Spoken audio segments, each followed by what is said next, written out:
I noticed the suitcase sitting by the door. 2 weeks, 14 days, and she called it a work trip. I nodded, offered a smile, kissed her cheek.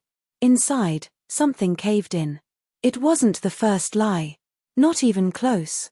But this one had fangs. I let her walk out. Watched the taxi swallow her silhouette. I didn't chase her. Didn't dial her number. Didn't raise my voice. I simply waited. We'd met a decade earlier. She laughed at my terrible jokes, clung to my hand as if it belonged to her, whispered dreams that felt like promises. And I believed every one of them. God, did I believe them?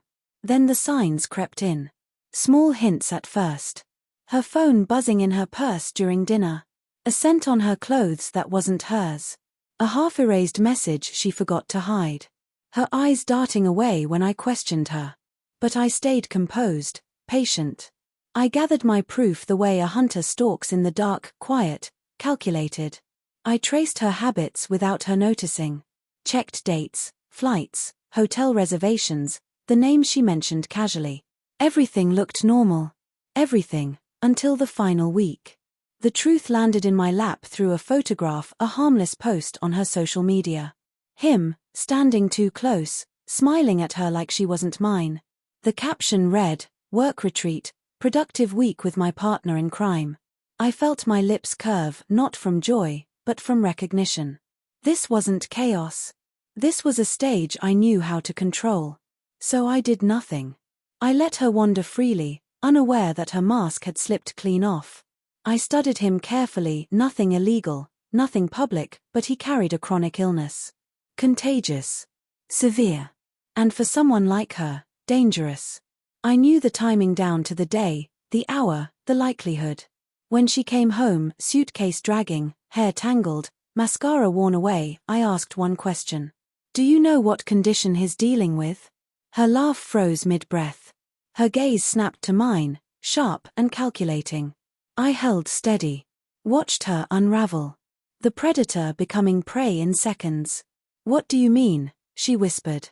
"I mean exactly what I said." My tone steady, clinical. Those words weren't meant to inform, only to plant fear. To make her understand her own carelessness, her own vulnerability. She bolted that night, running to a doctor. But timing, as always, worked in my favor. By then, what I knew had traveled quietly. A few conversations. Soft warnings. Nothing loud, nothing threatening, just inevitability. The look on her face when she realized what danger she'd invited into our home. It was terrible and strangely beautiful. Not because she suffered, but because the balance finally corrected itself. Real justice doesn't roar. It waits. It unfolds. My revenge wasn't some explosion. It was a slow, deliberate dismantling. Our social circle shifted. Mutual friends became observers, keepers of truth. I kept every receipt, her lies, her trips, the smiles meant for him. I never confronted her directly. She confronted herself in the mirror, in her guilt, in the situation she had blindly created. I never raised my voice. Never pleaded. Silence carried the message.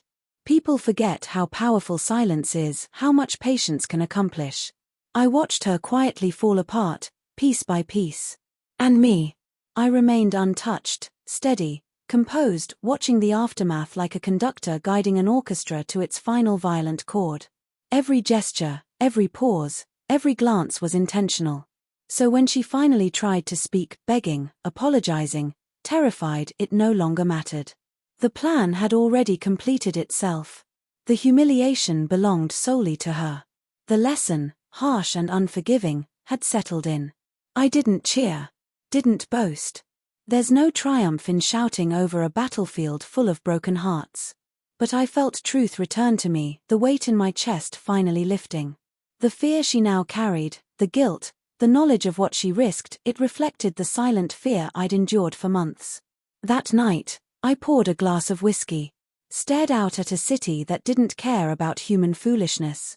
And I thought, with quiet certainty, she chose her path. I merely lit the way.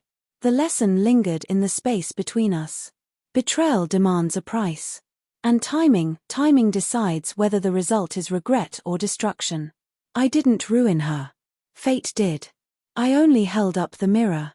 And in that reflection, she finally saw me, not the man who loved blindly, but the man who loved with clarity, with patience, with venom that sleeps until the perfect moment to strike. One question. Just one. And it unraveled everything she tried to bury. I took another sip, cold, sharp, satisfying. She learned her lesson. And I learned mine. Trust must be earned. Patience is power. And revenge is an art. And I am its master.